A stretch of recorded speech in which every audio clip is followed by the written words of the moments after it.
के लिए हर हरबा इस्तेमाल करेंगे। और उसके बाद वो वजाहतें देते रहे कि नहीं, हम तो सियासी, जमहूरी, कानूनी हरबा इस्तेमाल करेंगे। लेकिन जो कुछ वो कह चुके कैमरे के सामने, उनके अल्फाज, उनका लहजा, उनकी बॉडी लैंग्वेज, ये सब वाज़ेह कर रही थी कि हुकूमत किसी भी कीमत पर हर हाल में सेनेट के चेयरमैन का इलेक्शन जीतना चाहती है। और कल सुबह जब हलफ बर्दारी का आगाज़ होना था नए मुंतखब सेनेटर्स का, उससे पहले हमारे दो सेनेटर्स मुस्तफ़ा नवाज़ खोखर साहब और डॉक्टर मुसद्दिक मलिक, उन्होंने, वो सब आपने देखा है कि उन्होंने किस तरह सेनेट के हॉल में और पोलिंग बूथ के लिए बनाए गए उस बॉक्स के अंदर से खुफिया कैमरे जो हैं वो पकड़े और उसकी तस्वीर और उसकी वीडियोस आप सब ने देखी। ये एक मंसूबा था जिसके ज़रिए इस नालायक नाहल हुकूमत ने अपने वोटर्स को भी खौफज़दा करने के लिए डरा धमका करके कहीं वो वोट यूसुफ रज़ा गिलानी साहब को ना कर दें, इस बात को यकीनी बनाने की कोशिश की। और मेरा अंदाज़ा है कि उन्होंने ज़रूर अपने वोटर्स को आगाह किया होगा कि हमें पता चल जाएगा कि तुम वोट कहाँ कर रहे हो। ये कैमरे वाला जो एक ड्रामा बेनकाब हुआ, साजिश पकड़ी गई, चोरी पकड़ी गई, उसके बाद इन बेशर्मों की आप हालत देखें कि बजाय इसके कि वो ये कहें कि ये गलत था और इसकी तहकीकात कराएंगे, उन्होंने पहले ये कहा कि जी ये तो सीसीटीवी कैमरे थे।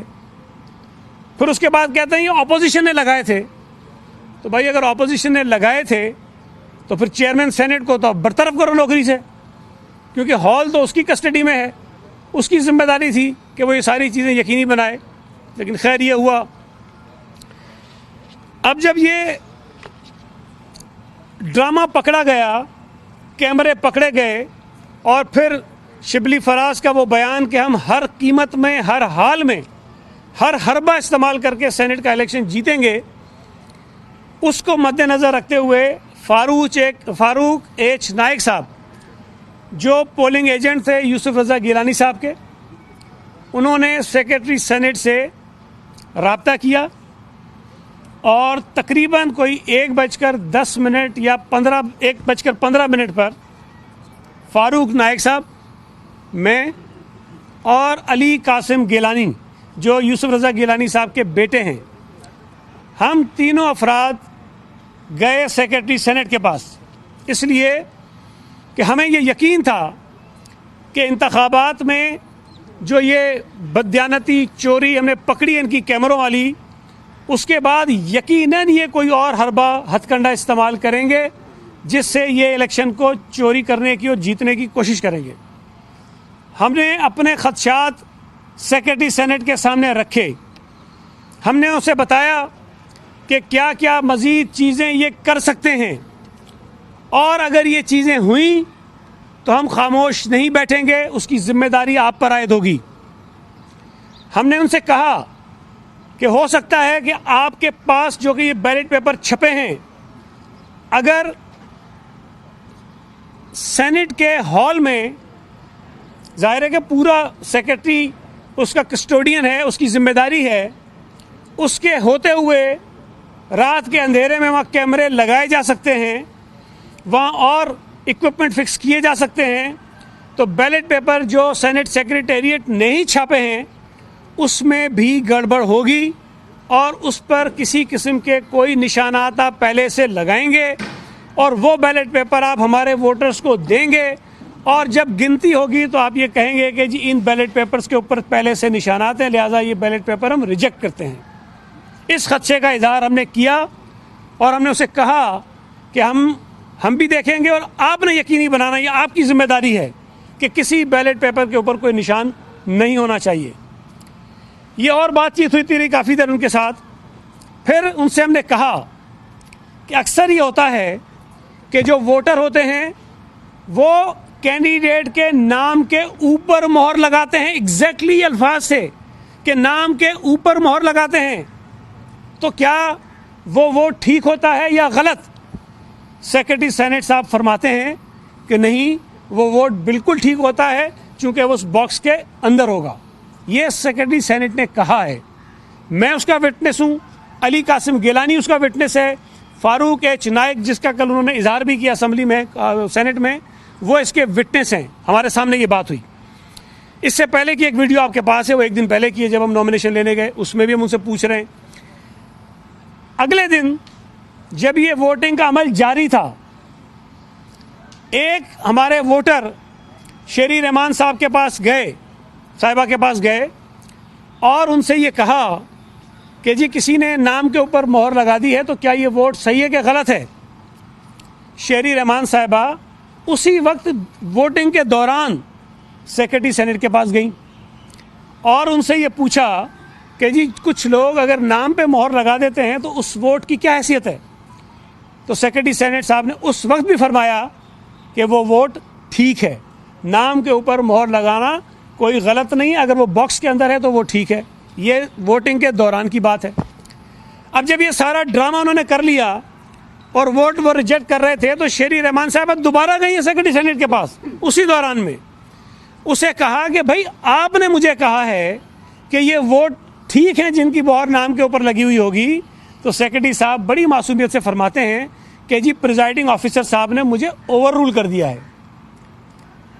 अब अगर सेनेट का सेक्रेटरी, ये बात ध्यान में रखें कि ये जो इंतखाबात कल हुए हैं ये इलेक्शन कमीशन ने नहीं कराए हैं, ये सेनेट सेक्रेटेरिएट ने करवाए हैं, सेनेट सेक्रेटेरिएट ने। और सेनेट के सेक्रेटेरिएट का जो हेड है, जो सरबराह है, जो कस्टोडियन है, वो सेक्रेटरी सेनेट है।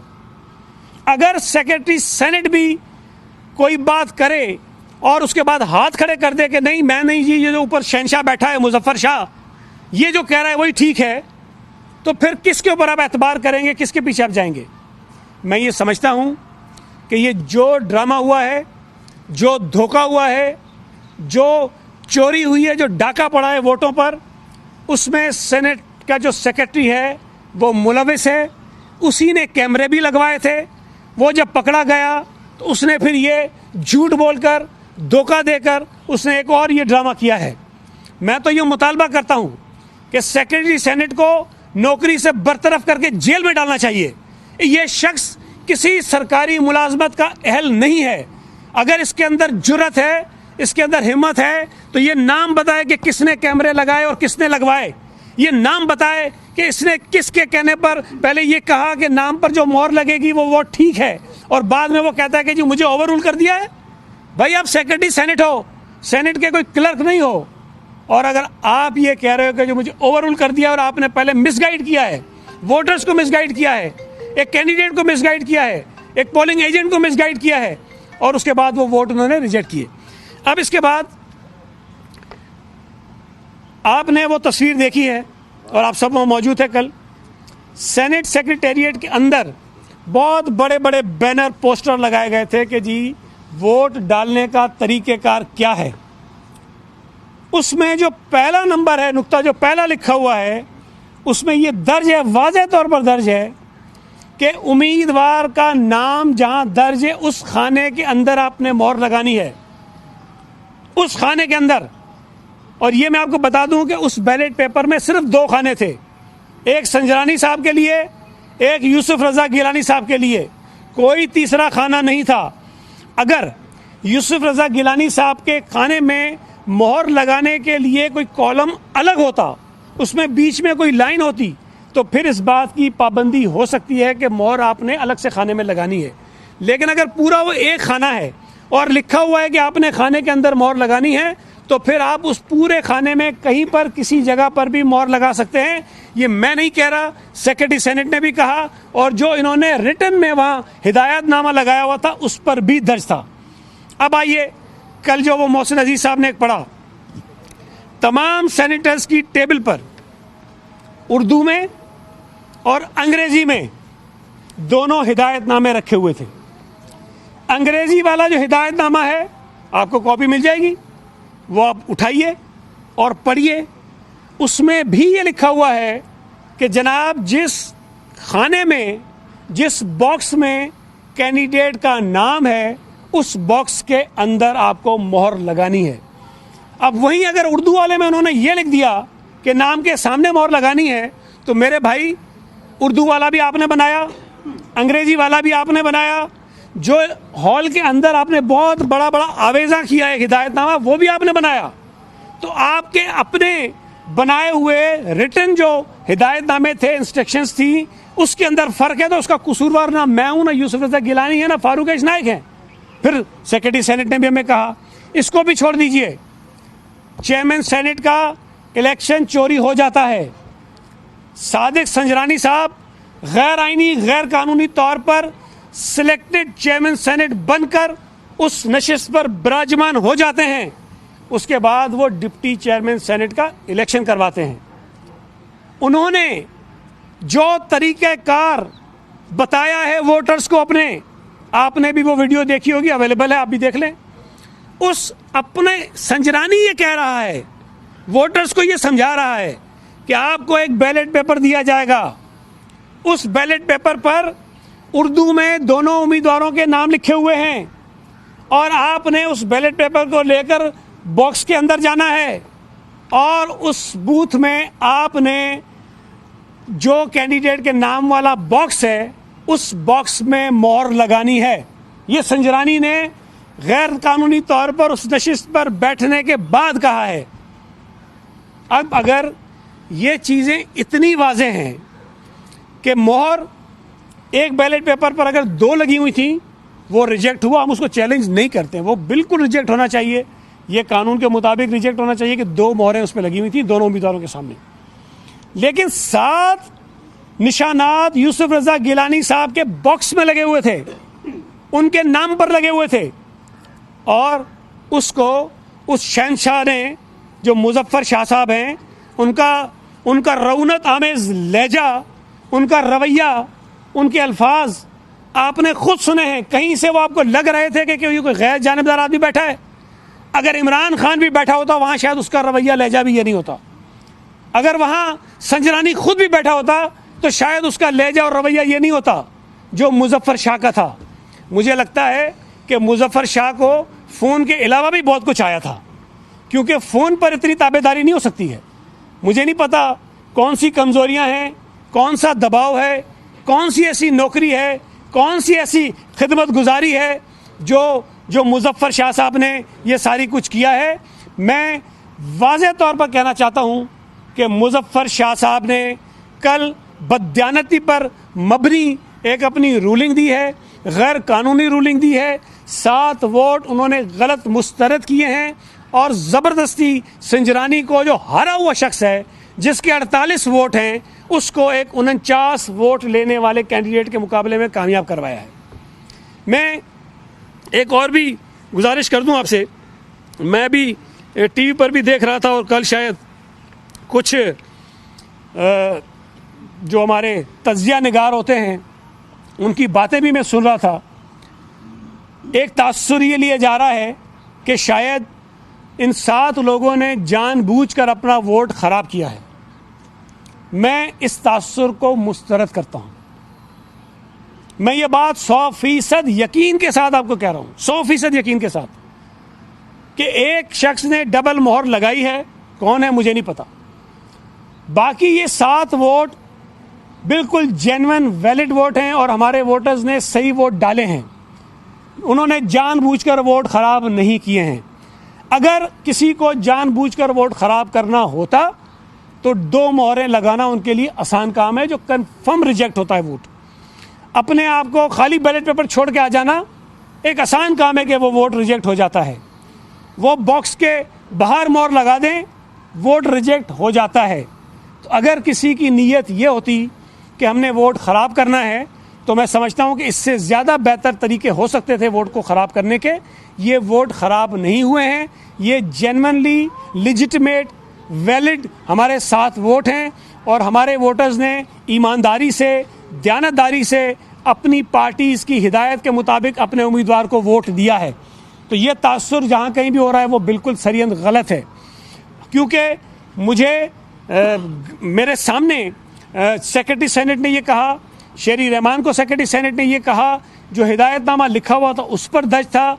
तो जब हमसे वोटर्स ने पूछा, हमने ये कहा कि आप पूरे बॉक्स में कहीं पर भी अपना वोट की मोहर लगा सकते हैं, नाम पर लगा सकते हैं, नाम के आगे लगा सकते हैं, नाम के नीचे लगा सकते हैं, नाम के ऊपर लगा सकते हैं, ये आपके ऊपर है, आप इसकी मोहर लगाइए। तो ये तासुर गलत है, जो कंस्पायरेसी थ्योरी है इसको मैं मुस्तरद करता हूँ। और हमारे तमाम जो वोटर्स थे सिवाय एक के जिसका डबल वोट निकला, अदरवाइज तमाम के तमाम वोट हमें सही पड़े हैं। आपका कोई सवाल हो तो जी। अच्छा, अदालत कब जा रहे हैं, कौन कौन जा रहे हैं, कोई टीम बनाई है, क्या कर रहे हैं, कौन जी अदालत जाएंगे? मेरा ये ख्याल है, अभी तो मेरा राब्ता नहीं हुआ, लेकिन रात में जो मशावरत हो रही थी, चेयरमैन साहब ने अपनी प्रेस कॉन्फ्रेंस में भी बताया कि मरियम साहिबा से भी बात हुई है, मौलाना फजल रहमान साहब से भी, आसिफ अली जरदारी साहब की बात हुई है, और मज़ीद भी लोगों से मशावरत कर रहे हैं। तो इम्कान तो ये था कि शायद आज ही जो पिटीशन है वो ड्राफ्ट होगी और वो अदालत में जाएंगे। लेकिन दो ऑप्शंस जो हैं जिस पे बात हो रही थी, और यकीनन फैसला पीडीएम की क़यादत करेगी कि हमने अदालत में किस वक्त जाना है, और नो कॉन्फिडेंस जो है अगर फैसला हुआ, इत्तफाक हुआ, तो वो हमने कब करना है। तो दोनों ऑप्शंस जो हैं वो अवेलेबल हैं, लेकिन हम इस दिन दहाड़े पड़ने वाले डाके पर, चोरी पर, बेशर्मी से एक हारे हुए शख्स को सेनेट के चेयरमैन की नशिस्त पर बिठाने पर हम खामोश नहीं बैठेंगे, और हम इसको प्रॉपर तरीके से, कानूनी तरीके से भी और सियासी तरीके से भी एजिटेट करेंगे। साहब, अभी इसके आगे जो आप अदालत में जा रहे हैं, आइन कहता है कि पार्लियामेंट के अंदर जो प्रोसीडिंग है उसको किसी भी कोर्ट में चैलेंज नहीं किया जा सकता। तो क्या आइन की ये जो क्लासेस हैं या आर्टिकल्स हैं, ये आपके आड़े नहीं आएंगे? और दूसरा, आपने बार बार वोट के तरीक़ेकार के हवाले से सेक्रेटरी सेनेट से दरियाफ्त किया। आप खुद सेनेटर रहे हैं, फारूक एच नायक साहब चेयरमैन रहे हैं, बहुत सीनियर पार्लियामेंटेरियंस हैं आपके पास। तो आपको पता है जब प्रिजाइडिंग ऑफिसर होता है तो उसके पास ही अख्तियारात होते हैं, तो आप लोगों ने उससे क्यों नहीं? मैं थोड़ी सी आपसे अर्ज़ करूं, प्रिजाइडिंग ऑफिसर शहंशाह नहीं होता, प्रिजाइडिंग ऑफिसर खुदा नहीं होता, प्रिजाइडिंग ऑफिसर के कोई, मैं वो अल्फाज नहीं इस्तेमाल करना चाहता, उसके बड़ों का राज नहीं होता कि वो जो मर्जी फैसला करे, उसको कानून और रूल्स के मुताबिक चलना होता है। जो रूल्स उन्होंने खुद लिख के लगाए, ये कानून को सपोर्ट नहीं करता। ये देखें, अगर आप सेनेट के रूल्स पढ़ें, उसमें भी वोट डालने का तरीक़ेकार दर्ज नहीं है। ये सेनेट ने अपनी एक प्रैक्टिस बनाई हुई है कि जिस तरह करना, फिर लिख के लगाया उन्होंने। भाई, जो लिख के लगाया है, अगर उस पर मैं अमल ना करूं, अगर सेक्रेटरी सेनेट जो कह रहा है उस पर मैं अमल ना करूं, अगर संजरानी बैठ के खुद जो कह रहा है उस पर मैं अमल ना करूं, तो सिर्फ मैं मुजफ्फर शाह से पूछूं कि आपकी ख्वाहिशात क्या हैं, आप किस तरह वोट को वैलिड मानेंगे, मुझे बताइए कि निशान कहाँ लगाना चाहिए, तो वही वैलिड होगा। तो मैं ये समझता हूं कि मुजफ्फर शाह साहब ने जो कुछ किया, उन्होंने अपने आप को बेनकाब किया है। उम्र के इस हिस्से में आकर इतनी जिल्लत उठाने की हिम्मत जो है वो मुजफ्फर शाह के अंदर ही हो सकती है। कोई शख्स जिसके अंदर शर्म हया के रत्ती बराबर भी कोई चीज़ हो, वो ये हरकत नहीं कर सकता है। लेकिन मुझे नहीं पता कि किसकी नौकरी उन्होंने पक्की की है, और इस उम्र में आकर कौन सी नौकरी वो पक्की करना चाहते थे, वो बहरहाल वक्त के साथ साथ आपके सामने आ जाएगा। लेकिन ये तासुर आपका बिल्कुल गलत है कि हम मुजफ्फर शाह से पूछते कि बताइए वोट कैसे पड़ेगा। तरीक़ेकार दर्ज था, सेक्रेटरी सेनेट ने बता दिया, रिटन जो हिदायत मौजूद थी उसमें दर्ज था, और उसके मुताबिक वोट पड़े, वो वोट बिल्कुल दुरुस्त है। प्रोसीडिंग चैलेंज हो सकती है? देखें, मेरी सुने, मैं आपको एक बताऊं, यूसुफ रजा गिलानी साहब की जो डिस्क्वालिफिकेशन हुई थी, ये जो तरीक़ेकार था वो तो ये था कि स्पीकर साहब को ये इख्तियार था कि वो इलेक्शन कमीशन को भेजें कि आया गिलानी साहब डिस्क्वालीफाई हुए कि नहीं हुए। वो स्पीकर जो आज इनकी कैबिनेट की मिनिस्टर हैं, उनकी एक रूलिंग है, उनका एक ख़त है जो उन्होंने यूसुफ रज़ा गिलानी साहब के हक़ में लिखा था, और उसमें उन्होंने कहा था कि यूसुफ रज़ा गिलानी साहब डिस्क्वालीफाई नहीं होते, उन्होंने कोई ऐसा काम नहीं किया है। उसके बावजूद अदालत ने उनको गलत तरीके से डिस्क्वालीफाई किया और वज़ीर आज़म की सीट से उनको हटाया। दूसरी बात यह है कि आप अगर ये कहें कि बिल्कुल गैर कानूनी, गैर आइनी, बददियानती पर मबनी, जो सब ने देखा, आपने देखा, नज़र आ रहा है, इस तरह वाज़ेह है जिस तरह मैं आपके सामने खड़ा हूँ, उस चोरी को भी अगर अदालत इस बुनियाद पर ना ले कि जी प्रोसीडिंग्स चैलेंज नहीं हो सकती, तो इससे बड़ी बदनसीबी कोई नहीं होगी। चेयरमैन सेनेट का ओहदा कोई मजाक नहीं है। हम क्या करें कि हम इन हालात में रह रहे हैं कि जब इस मुल्क में जो सदर पाकिस्तान के ओहदे के बाद, वज़ीर आज़म के ओहदे के बाद जो सबसे मोतबर ओहदा है, उसको ख़राब करने में और कोई मुलविस नहीं है। इस मुल्क पर हुकूमत करने वाली करप्ट नाअहल नालायक जमात PTI मुलविस है। और मैं तो समझता हूं कि PTI एक बदनुमा दाग है जमहूरियत के ऊपर, पार्लियामेंट के ऊपर, सियासत के ऊपर।